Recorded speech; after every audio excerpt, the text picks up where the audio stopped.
Welcome to our program, Hollywood Structured. As some of you already know, our program is designed to help the young people who wish to enter the entertainment field, may it be nightclub work as comedian or singers, may it be theater, film, or television.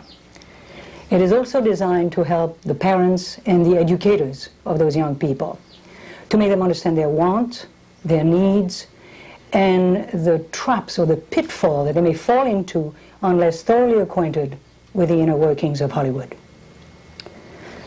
Today, as usual, we have a special guest, someone who started wanting to be a writer and ended up being on the soap opera Young and Restless for the last 17 years.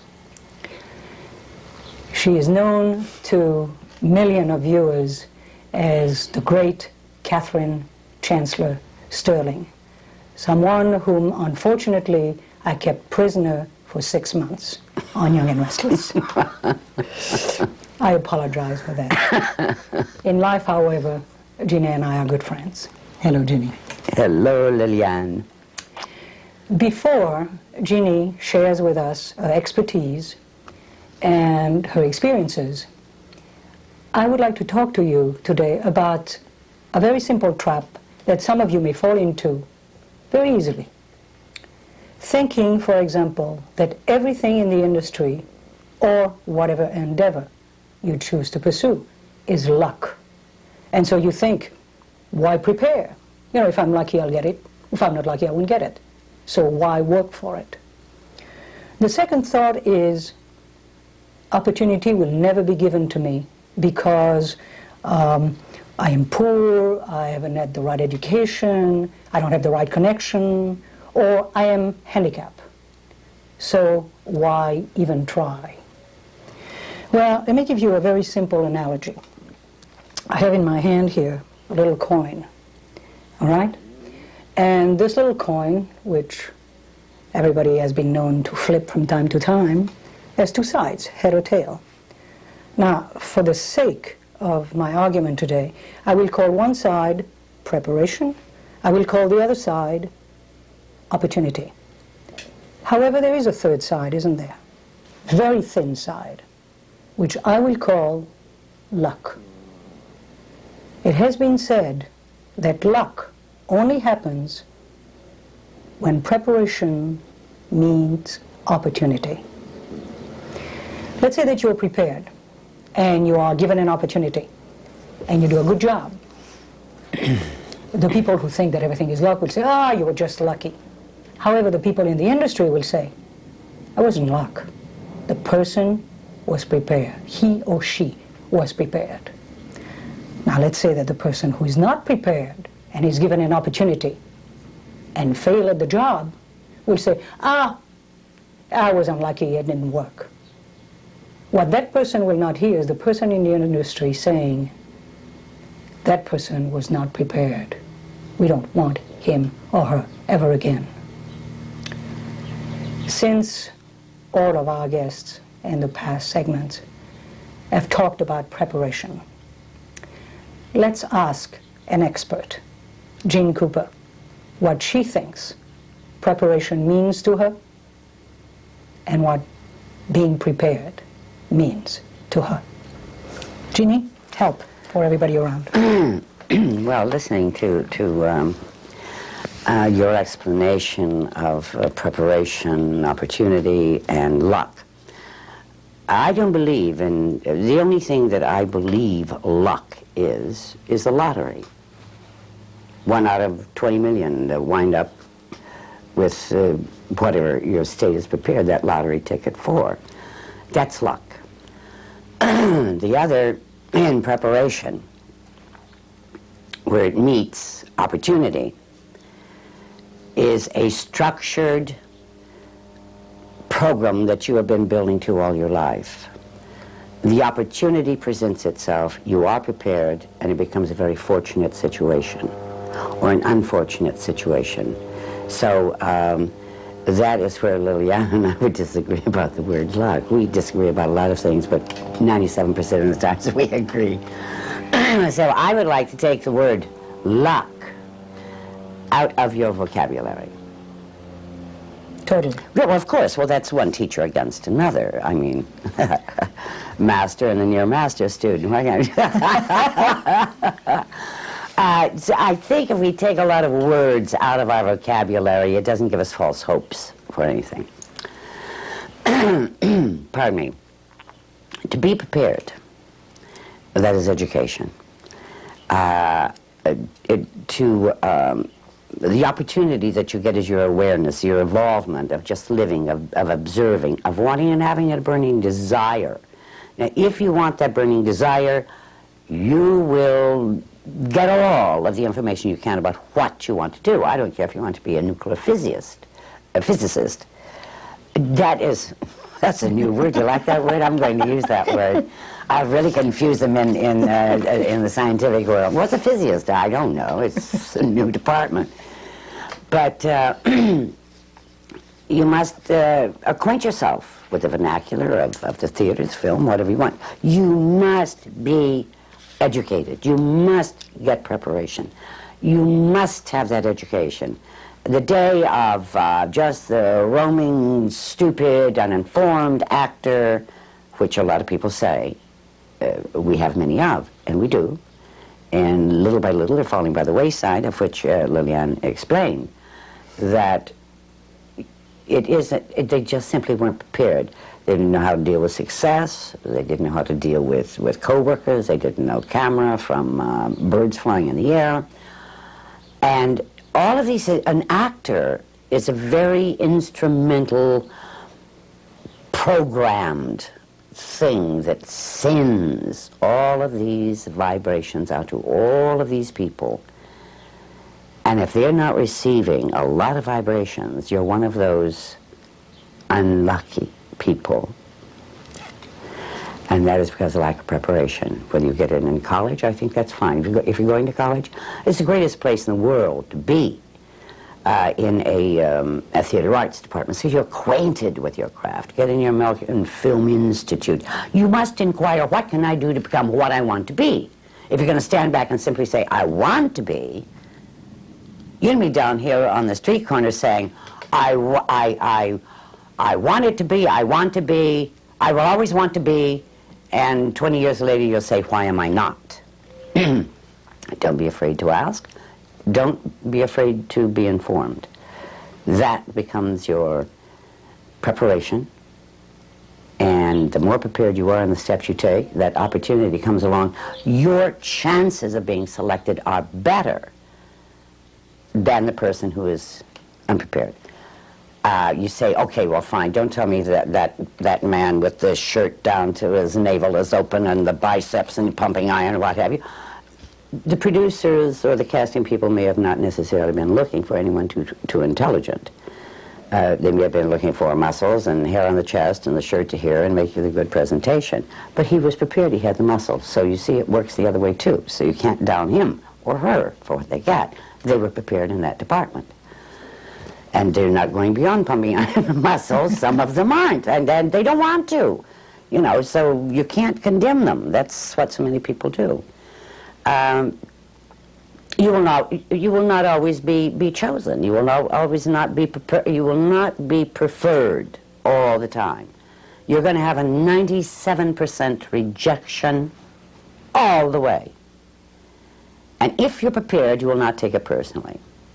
If you're ill-prepared, you will say, I'm a mess. My nose is wrong, my eyes don't work, and they wanted brunette, and good, I'll dye my... Until you're a mess, because you assume who you are is not good enough. They're looking for another thing. The whole thing is to maintain yourself. And if you're solid, if you give yourself credibility, if you have your self-esteem of what you're doing, you're not chasing the wrong rabbit around the track, you have to hang in there, and then you have to decide, am I in it to be a star? Or do I want to act as long as I live? That's such a gracious kind of burning desire, isn't it? That's true. That's what I do all my life. That's who I am. What application form? A job occupation. I'm an actress.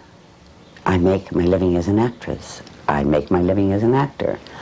And you go on. It's one of the few professions, you know, that you can be a voluptuous star into a geriatric wonder. Yeah. And it's a gracious profession. It needs gracious people, informed people, educated people, and people who share and give back. If you don't give back with any modicum of success that you have, your success will not continue. And that's 40 years of my experience. Talking about 40 years, Ginny, I am sure that your fans who are so angry at me and who adore you so would they don't. No, they don't. Would like to know how you started. You said you wanted to become a writer, and it didn't... That's a marvelous story, but okay, all right. Mrs. Pierce, wherever you are, suffer. I was in high school. My foreign language was Spanish. I majored for 4 years. I got an A in it. And of course, in the last year, you're told to write this story. And you're always taught you never translate a language, of which you say also, you know, when you're talking to us in various languages, which you have numerous. And you fall into the rhythm of the word until you don't think in terms of a window being a ventana. It's a ventana. That's what it is. And so by the 4th year, I was very prepared, and I wrote this marvelous story of a little boy who had a calf, and he didn't want it to become a bull because it'd be killed, and didn't want it to, long before, you know, born the whatever it was. And I fell into the rhythm, and I fell in love with the story, and I wrote it. It was magnificent, and it really was. It was good. And I got an F on it. And I challenged that, and she said, well, you cheated. Who did you steal this from? I said, no one. But if you find out who it is, please copyright it because it belongs to me. And I was in high school. I was... Mrs. Pierce just comes into a thing of where she stopped me from doing something that I loved dearly. I still do. I still love to write a great deal. She stopped me because I was brighter than she was. And you know what? There's nothing wrong with that. Good teachers will say, ooh, I will shape this student and I will pass it on to another teacher. This was a thing of where, at that time, she was intimidated, and I guess she thought, I'm not that good of a teacher. Nobody can learn that well from me. And she's absolutely right. If you're still out there, Mrs. Pierce, you're absolutely right. I don't dislike her. I don't wish her ill, but I'm not saying she should have a lot of luck that you're talking about. Mrs. Pierce, God bless you. Listen, I became an actress. What can I tell you? Okay, let's talk about that. What happened then? Did you watch soap operas? No, you started in theater, right? I started in theater. Of course, theater is a basic love. I think anyone who is trained in the theater has a basic love for theater, Lillian. I know I do because it's immediate contact. And it's like ballet is the basis of all forms of dance, which we'd like to say classical training. And theater would be a classical training for anything you want to go into, as far as I'm concerned. It's just strictly my opinions, you understand. That's what structure is all about. And... you were born in California? Oh, yes, born, reared here, native California. Anybody in your family in the theater world at the time? Yeah, no. Mine are basically all artists, painter artists, yeah, absolutely. I am one of your American Indians, Cherokee. My mother and father were born on what would have been a reservation. It was Cherokee Nation at the time. Later became Oklahoma, I think, something like that. One of those states, you know, big.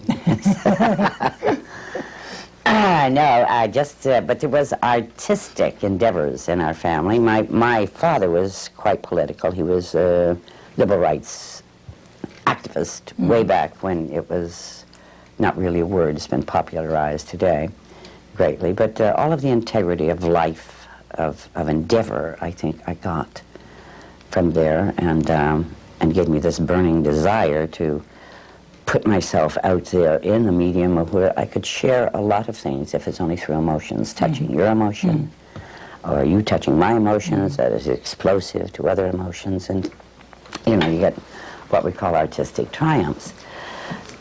My God, this would have to be an entire seminar for 6 months, wouldn't it, if we get into acting. But basically, teachers. teachers, teachers, teachers out there. My heavens, whether it's in math, whether it's in chemistry, whatever. And I know you're inundated. Oh, God knows I know. And I am all for you, for better circumstances financially and in benefits and what. I really am, but please, there's a smart alecky student, we understand that, but there are those students that somehow come by this incredible talent that they don't know what it is. It's there. Recognize it. If you don't have time to handle it, try and pass that structured person, because that structure is preset. It's preset. Don't destroy it. Keep molding it. Pass it on, for God's sake. Enjoy it and say, I recognized I'm part of that structure moving forward. It's so important for any teacher. When you recognize it, if you can't handle it, my heavens, try and get help. Because that same person you're passing on is going to turn around and help you accomplish what you want to accomplish. It's giving in return. And you'll get it back. You really will. I believe in that. Okay, Jenny, you started in the theater, and then what happened? You came to Hollywood? I was on my way. I went to Pasadena Playhouse. Pasadena Playhouse alumni, and College Pacific for a couple of years, Stockton Civic Light Opera, ballet, theater. Do you sing too? Yes, I did at one time. You know. Now that I've heard good people sing, I don't even bother. No, I did. In fact, that's how I went into contact, was in a musical called On the Town in the 50s here in Los Angeles. And I was on my way to New York because I wanted to go to New York and do the theater. And a friend of mine was opening a theater here and said, please do the show for 4 weeks. You do it for 4 weeks and then go. Please help me open the theater. I said, very good, I will. And opening night, we had celebrities. It was just incredible. Just incredible. And everybody in town was covering it. And of course, the next day I was besieged by all kinds of people from the studios. And they were calling the theater because they found out I had no agent. And someone said, you have to get an agent. And I said, no, I don't, because I'm not going to be here long enough. And a friend of mine, Paul Davis, said, I think I have a cousin who's an agent. Just let him take the calls. Just at least take the calls. I said, okay. Did. And needless to say, I went under contract. To any particular studio? Yeah, Universal was the first one, absolutely. And I have been under contract for somewhere to someone for 39 years.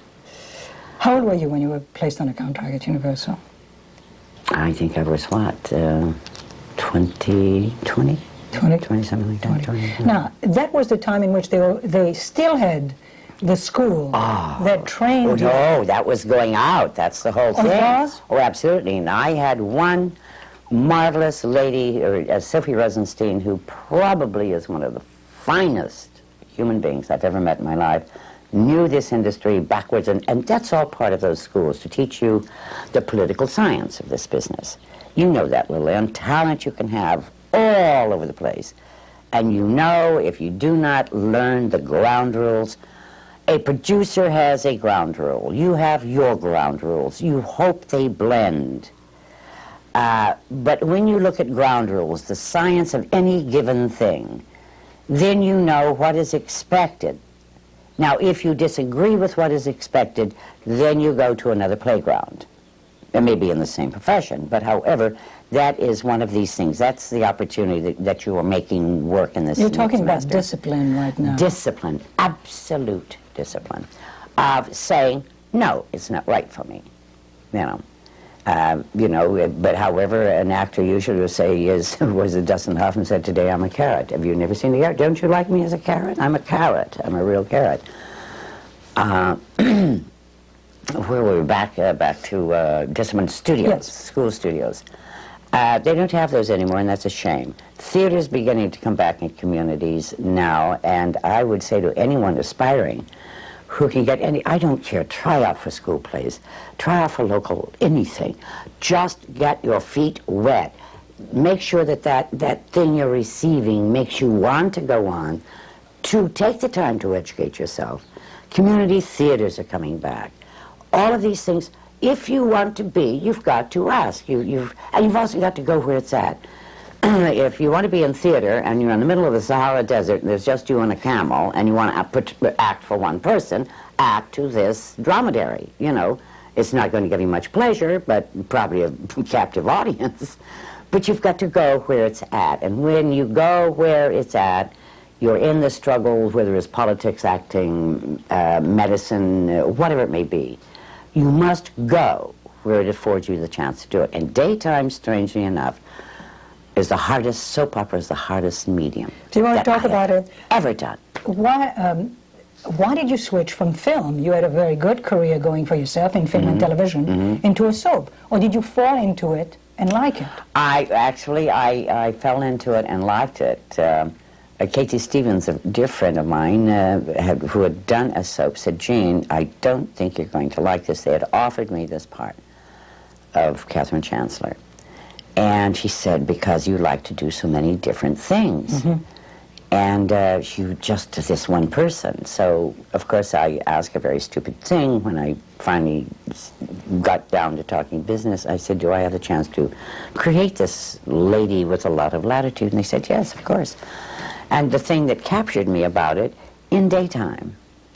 One, thinking is entirely different in daytime. Again, this is education, information that you must feed yourself. I cannot portray what I portray the same way as I do the same thing at nighttime. You think about it. You think differently at nighttime.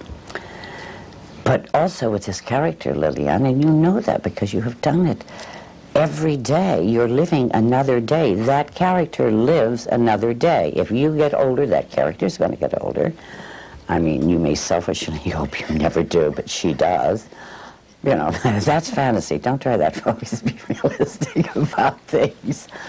And you become totally, when you see yourself changing, you say, "I'm going to change her too. What would I do if I were her today? This is what I would do." And how do I connect with that audience out there to make them understand she's ongoing, living, and part of them? And you start talking to yourself. You really do. It's fun. You don't really get thrown in institutions for doing it. It's one place you can. Why would I say it like that? I don't know why I would say it like that. She's saying it. I know she's saying it, and I'm her. Well, what are you doing? I do not know. And you come up with something totally inane, of which you were doing an improv class that you were teaching. You know that. No, Jean. What? Come back to reality. Yes. You're playing right now two characters, Marge and Catherine. Actually, three. There's Marge, there's Catherine, there's Marge pretending to be Catherine. So what I thought was two characters is three, and that third one is so difficult. You're doing a beautiful job. Thank you. Well, I'm around good talent. I'm around you. Thank you. Yeah. Now, let me ask you something. Do you have any regrets not to do films now? No, I try to structure my life on not having regrets. That's also structuring anything. There are some things that I want to do, projects I want to do, and yes, I will venture back into certain things because I'm at an age now where there are some lovely things to be had. Are you talking about theater? Yes, of course, sure. Absolutely. It doesn't necessarily mean that I will leave the show. Probably a leave of absence or a lot of pre-taping or post-taping. But I am now informed. I am prepared emotionally. This is a very important thing as far as I'm concerned, Lillian. I think we've spoken about this on the set many times. When your heart and your mind are balanced, that you are at peace with yourself, where you can be alone without being lonely, creative forces enter that mind. You make connections because you're free. And you sit there and all you are is a receptacle to this. And these beautiful things just fall into the slots. Scientifically, it would be explained another way. Professionally, acting-wise, it's called emotions and feelings and connections. And I am hungry. And I am at that stage of where another move has to be made. And I delight I truly delight in getting another year older, where most people fear it, because there's something, life is so expansive. And if you are going to regret that you're not 21 anymore, then you didn't have as much fun as you were supposed to at 21. I swear to God, I really think if I were 21 in this day and age, I'd probably be dead. I enjoyed life that much. I enjoy life a great deal. Too much? No, not too much. You can never enjoy life and what's around you. This incredible beauty, no matter what you think is falling apart. It really isn't. It isn't falling apart at all. May I ask a couple of questions? Because I know some of the viewers, some of your fans, know that you have 3 children, and 2 of them are in the industry. Mm-hmm. And some of the people over there who think that everything is luck probably think, oh, well, they got there because of connections. Ah, dear. No, no way. You're speaking of Corbin? Yes. Arnie Becker of LA Law. Corbin, 15 years. 15 years. He put into it in preparation, discipline, and just trying, attempting. Fell into place, and now as Arnie Becker, he's springboarding into many other things because he's an incredible writer. And number 2 son, Colin, just signed with Viacom, and he did a film with Disney that he just finished. And he has spent 8 years, 3 of the most antagonizing years that I have had to go through with, you know, when the neophyte comes to you, you know, after you have been professional and you've seen it come and you've seen it go and you've participated in both, and this burning desire that comes to you and is doing the breakdown of everything, and you're going, oh,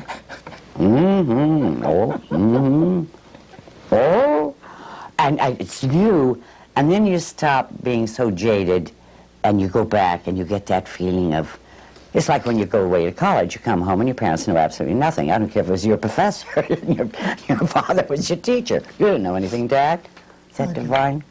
Jeannie, what? My producer is giving me the sign. We have barely a minute to dear. wrap up. So I would like to thank Jeannie for sharing her expertise and her experiences with us. And remember, keep watching us, because we keep watching out for you. Thank you. Till next time.